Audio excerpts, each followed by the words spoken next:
राधे राधे, जय हिंद। जो हमारी आज की वीडियो होगी, अगर पुलिस वाला एफआईआर दर्ज नहीं करता है तो उस हालात में हम क्या कर सकते हैं। देखिए, कई बार हमारे किसी के साथ डिस्प्यूट हो जाता है, किसी से लड़ाई झगड़ा हो जाता है, या किसी के चलते हमारा कोई इंजरी वगैरह बॉडी में हो जाती है, या सर पे चोट लग जाती है, हाथ पे चोट लग जाती है। तो उस हालात में हम क्या करते हैं, पुलिस वाले के पास जाते हैं और बोलते हैं सर उसने मेरे ऊपर हमला कर दिया है और उसने मुझसे लड़ाई झगड़ा कर लिया, जिसकी वजह से मेरा भारी नुकसान हो गया, आप उस पर बनती हुई कार्रवाई करो और उसके ऊपर एफआईआर दर्ज करो।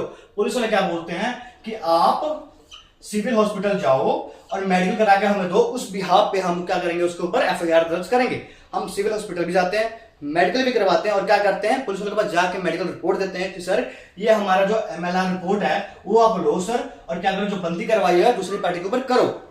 पुलिस वाले क्या करते हैं, एक सिंपल सा व्हाइट पेज पे कंप्लेंट लिखे कहते हैं जाओ जो बंदी करवाई है हम कर देंगे, पर हमारी एफआईआर दर्ज नहीं होती है। उस हालात में हम अपनी एफआईआर दर्ज कैसे करवा सकते हैं और हमें इंसाफ कैसे मिलेगा, मैं आज आपको फुल डिटेल में समझाने वाला हूं। देखो, पुलिस वाले हमारे एफआईआर दर्ज नहीं करते हैं, उस हालात में हम क्या करें, उस हालात में हम क्या करेंगे, किसका सहारा लेंगे, कोर्ट का। कोर्ट किसके लिए बनी है, ऑब्वियस है कोर्ट हमारे लिए बनी है। दुनिया में कई लोग इसको इंसाफ नहीं मिल रहा है, दुनिया में कई लोग जहां लड़ाई झगड़ा होती है पर उनके ऊपर एफआईआर नहीं हो रहा है, मामले बढ़ रहे हैं पर कोई एक्शन नहीं लिया जा रहा है। उस हालात में क्या करेंगे, हम किसका सहारा लेंगे, कोर्ट का सहारा लेंगे। हम क्या करेंगे, कोर्ट में जाएंगे। देखिए, कोर्ट में कंप्लेंट करने के लिए भी सेक्शन बने हुए हैं कि आपके एफआईआर दर्ज नहीं होते, आप कौन से सेक्शन के तहत आप कोर्ट में केस फाइल कर सकते हो, वो सेक्शन मैं बताऊंगा आज आपको, थोड़ा एक्सप्लेन कर देता हूं। सीआरपीसी का सेक्शन 156 सबसेक्शन 3, और जो देखो ये पहले था पर जो अब का जो कानून बना है वो क्या हुआ है, सीआरपीसी जो चेंज हो गया वो किसमें हो गया है, भारतीय नागरिक सुरक्षा संहिता में जो ट्रांसफर हुआ वो कौन से सेक्शन में हो गया, सेक्शन 175 धारा 175, और जो पहले की धारा थी वो 156 सबसेक्शन 3 में थी, जो एक्सप्लेन की गई है।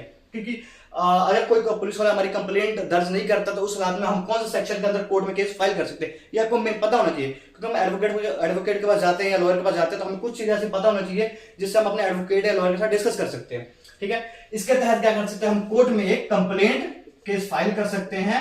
कंप्लेंट केस में आप अपनी कंप्लेंट की कॉपी लगा के, एमएलआर रिपोर्ट लगा के हम ये कह सकते हैं कि सर हम पुलिस वाले के पास गए, हम पुलिस स्टेशन गए पर हमारी एफआईआर लॉन्च नहीं हुई। उस हालात में कोर्ट क्या करती है कि एक नोटिस और सम्मन भेजती है after the argument of advocate. ठीक है, एक नोटिस सम्मन भेजती है, किसको भेजती है, पुलिस वाले को भेजती है, और बोलती है कि जो बनती कार्रवाई है उनके ऊपर की जाए। ये जो प्रोसेस है, प्रोसेस कौन सा है ये हमारे पास, पहला हम क्या करेंगे, कोर्ट में जाएंगे, कंप्लेंट फाइल करेंगे, आफ्टर 2 नंबर हो गया, तीसरे नंबर पे कोर्ट से उनको नोटिस आएगा, चौथे में हमारी एफआईआर लॉन्च हो जाएगी। ठीक है, ऐसे हम क्या कर सकते हैं, किसी के ऊपर जो बनती कार्रवाई है, बनता एफआईआर हम करवा सकते हैं। ये हमारा क्या है, स्टेप बाय स्टेप है कि हम एफआईआर कैसे लॉन्च करवा सकते हैं, एफआईआर कैसे दर्ज करवा सकते हैं। इसी तरह अपने कानून जानने के लिए आप मुझे फॉलो कर सकते हैं।